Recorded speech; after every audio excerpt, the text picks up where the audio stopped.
পদের নাম হচ্ছে অফিস সহকারী কাম কম্পিউটার মুদ্রাক্ষরিক। পরীক্ষা হয়েছিল 25/7/2025 ইংরেজি তারিখ। আমি আজকে যে এই উপ-আনুষ্ঠানিক শিক্ষা অধিদপ্তরের যে কোশ্চেনটি আপনাদের সাথে আলোচনা করব, অফিস সহকারী কাম কম্পিউটার মুদ্রাক্ষরিক গণিত অংশ MCQ কোশ্চেন আলোচনা করব, কোনো বিস্তারিত না, শুধুমাত্র গণিত অংশ আলোচনা করব। এখানে যে যে সমস্যা রয়েছে সেই সমস্যাগুলো আপনারা কমেন্টে আমাকে জানিয়ে দেবেন। যার যে অঙ্কটায় সমস্যা রয়েছে সেই অঙ্কটি আমি আপনাদের কমেন্টের মাধ্যমে উত্তর দিয়ে দিব। দেখেন এখানে বলছে যে আবু এবং বাবু একটি ব্যবসায় 3:2 অনুপাতে বিনিয়োগ করে যদি মোট লাভের 5% সঞ্চিত রাখা হয় এবং বাকি অংশ থেকে আবু 855 টাকা লভ্যাংশ হিসেবে পায়, তবে ব্যবসায়ের মোট লাভ কত টাকা? তো এখানে হচ্ছে 1500 টাকা। কেমন করে খেয়াল করেন যে আবু এবং বাবু একটি ব্যবসায় 3:2 অনুপাতে বিনিয়োগ করেছিল যদি মোট লাভের 5% সঞ্চিত রাখা হয় এবং বাকি অংশ থেকে বাবু 855 টাকা লভ্যাংশ হিসেবে পায়, তবে ব্যবসায়ের মোট লাভ কত টাকা হবে? এটাও কিন্তু খুব সহজ। এই 3:2 দিয়ে আপনারা করার চেষ্টা করবেন। 1500 টাকা আসে, 1500 টাকা আসে উত্তর। যদি কেউ না পারেন কমেন্টে জানাবেন। দুইজন সাইকেল আরোহী একটি 770 ফুট লম্বা সেতুর বিপরীত প্রান্ত থেকে একে অপর দিকে আসতে থাকে। প্রথম সাইকেল আরোহীর গতি প্রতি সেকেন্ডে 15 ফুট এবং দ্বিতীয় সাইকেল আরোহীর গতি প্রতি সেকেন্ডে 20 ফুট হলে কত সেকেন্ডে তারা মিলিত হবে? এটির উত্তর হচ্ছে 22। এটির উত্তর কত? 22। বিস্তারিত আমি আলোচনা করছি না। যদি কারো কোনোটায় সমস্যা থাকে তাহলে আপনারা কমেন্টের মাধ্যমে কিন্তু জানিয়ে যাবেন, কমেন্টের মাধ্যমে জানাবেন। এরপরে আছে একটি বৃত্তির জন্য আবেদনকারীর অর্ধেক অনলাইন পরীক্ষার জন্য বাছাই করা হয়। বাছাইকৃতদের মধ্যে 40% অর্থাৎ 12 জন শিক্ষার্থী চূড়ান্ত রাউন্ডের জন্য নির্বাচিত হলে কতজন শিক্ষার্থী আবেদন করেছিল? এটির উত্তর হচ্ছে 60। এটির উত্তর কত? 60। এরপরে আছে হচ্ছে, আপনি খেয়াল করে দেখেন কি আছে, যে একটি প্রতিষ্ঠান 49 নম্বর, একটি গাড়ির শোরুম বিক্রি হওয়ার প্রতিটি গাড়ির উপর 6% কমিশন পায়। অর্থাৎ একটা শোরুম রয়েছে, সেই শোরুমে গাড়ি বিক্রি হলে 6% কমিশন পায়। বিক্রয় কমিশনের 2/3 অংশ কর্মীদের দেওয়া হয় এবং বাকি অংশ শেয়ার শোরুমটির কাছে থাকে। কোনো এক মাসে মোট 2,20,000 টাকার গাড়ি বিক্রি করলে শোরুমটি কমিশন থেকে নিট কত টাকা পাবে? তো নিট পাবে হচ্ছে 4,400 টাকা। আমি আগেই বলেছি আজকে আমি কোনো বিস্তারিত অঙ্কে যাচ্ছি না, শুধুমাত্র MCQ অংশ নিয়ে আলোচনা করতেছি। 4,400 টাকা। এরপরে দেখেন আছে একটি প্রতিষ্ঠানে দৈনিক 8 ঘন্টার কাজের মজুরি ঘন্টা প্রতি 250 টাকা। কোনো শ্রমিক 8 ঘন্টার বেশি কাজ করলে শুধু অতিরিক্ত কর্মঘণ্টার জন্য স্বাভাবিক মজুরি 1.5 গুণ হারে টাকা পায়। কোন শ্রমিক যদি একদিনে 11 ঘন্টা কাজ করে তবে সে কত টাকা মজুরি পাবে? 3125 টাকা। এরপরে দেখেন 51 নম্বর, একজন বই বিক্রেতা পুরনো বই 75 টাকা থেকে 100 টাকা দামে কিনে সেগুলো 110 টাকা থেকে 150 টাকা দামে বিক্রি করে।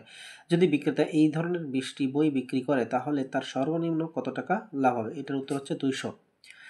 এরপরে আছে হচ্ছে দেখেন, একটা কম্পিউটার, হার্ড ড্রাইভ, মনিটর এবং প্রিন্টারের মোট মূল্য 2100 টাকা।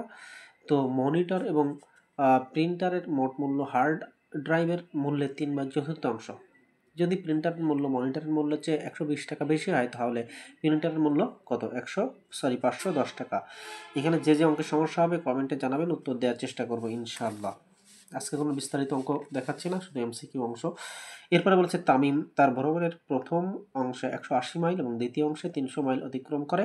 উভয় অংশে তার গড় গতি একই ছিল। যদি দ্বিতীয় অংশে তামিমের প্রথম অংশের থেকে 2 ঘন্টা বেশি গাড়ি চালাতে হয় তবে তার গাড়ির গড় গতি কত ছিল? গড় গতি ছিল হচ্ছে 60। তো এরপরে অঙ্কটি আছে হচ্ছে 3 বছর পূর্বে বাবার বয়স তার ছেলের বয়সের 24 বছর বেশি ছিল। বর্তমানে বাবার বয়স ছেলের বয়সের 5 গুণ হলে এখন থেকে 3 বছর পর ছেলের বয়স কত বছর হবে? খুব সহজ অঙ্ক, এটা হচ্ছে উত্তর হবে 9। আবার বলি, যারা পারবেন না কমেন্টে জানাবেন, উত্তর দেওয়ার চেষ্টা করব, ডিটেলস করে দিব। 3টি ক্রমিক বিজোড় পূর্ণ সংখ্যার প্রথমটি 3 গুণ, তৃতীয় সংখ্যাটির দ্বিগুণের থেকে 3 বেশি, তৃতীয় সংখ্যাটি কত? এটার উত্তর হবে হচ্ছে 15। আবারও বলতেছি, যারা পারবেন না কমেন্টে জানাবেন, উত্তর দেওয়ার চেষ্টা করব। একটি সম্পূর্ণরূপে পূর্ণ পাত্রের 3 অংশ পানি এবং 5 অংশ সিরাপ পাত্রটি থেকে মিশ্রণটির কিছু অংশ ফেলে দিয়ে পাত্রটি পানি দিয়ে পূর্ণ করা হলো। এর ফলে নতুন মিশ্রণটির অর্ধেক পানি এবং অর্ধেক সিরাপ হলে পাত্রটি থেকে কত অংশ ফেলে দেওয়া হয়েছিল? এটার উত্তর হচ্ছে 1/5 অংশ। এরপরে আমার যে অঙ্কটি রয়েছে সেটি হচ্ছে, খেয়াল করেন 57 নম্বর অঙ্ক। একটি আয়তক্ষেত্রের প্রতিটি পাশ 20% বাড়ানো হয়, তবে এর ক্ষেত্রফল কত শতাংশ বৃদ্ধি পায়? 44%। ঠিক আছে, এই বাড়ানোর কিন্তু সূত্র আছে। ঠিক আছে, বাড়ানোর সূত্র দিয়ে আপনার অঙ্কটি করে ফেলবেন। এরপরে আছে হচ্ছে 3 বছর পূর্বে স্বামী স্ত্রী, আবার বলি 3 বছর পূর্বে স্বামী স্ত্রী এবং তাদের সন্তানের গড় বয়স ছিল 27 বছর। 5 বছর পূর্বে স্ত্রী ও সন্তানের গড় বয়স ছিল 20 বছর। বর্তমানে স্বামীর বয়স কত? বর্তমানে স্বামীর বয়স হচ্ছে 40 বছর। এরপরে আছে হচ্ছে 1056 সাথে সর্বনিম্ন কত যোগ করলে যোগফলটি 23 দ্বারা সম্পূর্ণ বিভাজ্য হবে? এটা হচ্ছে উত্তর 2। এরপরে আছে হচ্ছে 60 নাম্বার। 24, 12, 36, 18, 54 ধারাটির পরবর্তী সংখ্যাটি কত? ধারাটির পরবর্তী সংখ্যাটি হচ্ছে 27। ধারাটির পরবর্তী সংখ্যা কত? 27। এরপরে একটি স্কুলে 20% ছাত্রের বয়স 20% ছাত্রের বয়স 8 বছরের নিচে, আর 8 বছর বয়সী ছাত্রের সংখ্যা 48। 8 বছরের বেশি বয়সী ছাত্রের সংখ্যা 8 বছর বয়সী ছাত্র সংখ্যা 2/3। স্কুলের ছাত্র সংখ্যা কত? 100 হবে। এটার উত্তর। এরপরে আছে হচ্ছে সর্বশেষ অঙ্ক, যেটি না সর্বশেষ না, 62 পরে 63 আর একটা অঙ্ক আছে। 62 নম্বর অঙ্ক। 2টি পাশ একটানা একটি ট্যাঙ্ক 20 এবং 24 মিনিটে পূর্ণ হতে পারে। অপর একটি পাইপ প্রতি মিনিটে ট্যাঙ্ক হতে 3 গ্যালন পানি খালি করতে পারে। 3টি পাইপ একসাথে খুলে দিলে ট্যাঙ্কটি 15 মিনিটে পূর্ণ হয়। ট্যাঙ্কটির ধারণ ক্ষমতা কত গ্যালন? এটা হচ্ছে 60 হবে। এরপর 63 নম্বর অঙ্কে বলেছে যে একজন খুচরা দোকানদার একটি ঘড়ি ক্রয় করে 990 টাকায়। বিক্রয় করলে 10% ক্ষতি হয়।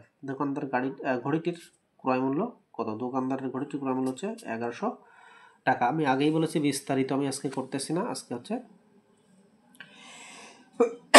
শুধুমাত্র এমসিকিউ অংশ নিয়ে আলোচনা করতেছি। তো এরপরে সাধারণ জ্ঞান যেগুলো এসছে আমি সংক্ষিপ্ত একটু আলোচনা করব। সেটা হচ্ছে, বাংলাদেশের সংবিধানের কোন ধারায় শিক্ষার জন্য সাংবিধানিক অধিকার ব্যক্ত করা হয়েছে? এটা হচ্ছে 17 নম্বর। বাংলাদেশে সর্বোচ্চ বেসামরিক পদক কোনটি? স্বাধীনতা পদক। কত? স্বাধীনতা পদক। আবার বলি, আপনারা দেখতে পাচ্ছিলেন না, বাংলাদেশের সংবিধানের কোন ধারায় শিক্ষার জন্য সাংবিধানিক অধিকার? 17 নম্বর। বাংলাদেশের সর্বোচ্চ বেসামরিক পদক কোনটি? স্বাধীনতা পদক। এরপরে যে কোশ্চেনটি রয়েছে সেটি হচ্ছে, খেয়াল করলে কিন্তু পারা যাবে। কোন দেশ সর্বপ্রথম মহাকাশে কৃত্রিম উপগ্রহ সফলভাবে উৎক্ষেপণ করে? Soviet union. কোন প্রাচীন সভ্যতার চাকা আবিষ্কার হয়েছিল? কোন প্রাচীন সভ্যতায় চাকা আবিষ্কার হয়েছিল? সুমেরীয়। ঠিক আছে। এরপরে কি আছে আপনারা খেয়াল করেন, শব্দের তীব্রতা পরিমাপের একক কি? এটা হচ্ছে ডেসিবল। এরপরে আছে দেখেন, নিচের কোন মহাদেশে সর্বাধিক সংখ্যক স্বাধীন ও সার্বভৌম দেশ রয়েছে? আফ্রিকা। টপ 500 তালিকা অনুযায়ী বর্তমানে বিশ্বের সবচেয়ে শক্তিশালী সুপার কম্পিউটারের নাম কি? এল ক্যাপিটান। প্রাকৃতিক উৎস থেকে মাছ উৎপাদনে বাংলাদেশের অবস্থান দ্বিতীয়। বাংলাদেশকে স্বীকৃতি দানকারী প্রথম ওশিয়ান দেশ কোনটি? প্রথম ওশিয়ান দেশ নিউজিল্যান্ড, অস্ট্রেলিয়া, ফিজি। কোনোটি না। উত্তর হবে কোনোটি না। এরপর নিচের কোন দেশটি স্বাধীন দেশ হলেও নিজস্ব কোনো সেনাবাহিনী নেই? কোস্টারিকার। ডেভেলপিং 8 বা D8 সদস্য নয়? ইরাক। অন্যগুলো কিন্তু সদস্য, ইরান, মিশর, তুরস্ক সবাই সদস্য। এরপরে আছে হচ্ছে, খেয়াল করেন, মুসলিম প্রধান না হয়েও কোন দেশটি ইসলামী সম্মেলন সংস্থার সদস্য? এটা হচ্ছে টোগো। উত্তর হচ্ছে টোগো। আসিয়ান রিজিওনাল ফোরাম এর সদস্য সংখ্যা কত? 27। এটা কিন্তু আসে প্রায় গেলে। বিশ্ব খাদ্য নিরাপত্তা দিবস প্রতি বছর কোন দিনে পালিত হয়? এটি হচ্ছে 7 জুন। বিশ্বের কোন শহর নিষিদ্ধ শহর? এটা হচ্ছে লাসা, সবাই জানে। বাংলাদেশের সুপ্রিম কোর্টের একজন বিচারপতি কত বছর বয়সে অবসর গ্রহণ করে? 67 বছর বয়সে। 67 বছর বয়সে। এরপরে আছে হচ্ছে, বাংলাদেশে মিলিটারি একাডেমি কোন শহরে অবস্থিত, এটা হচ্ছে চট্টগ্রাম শহরে।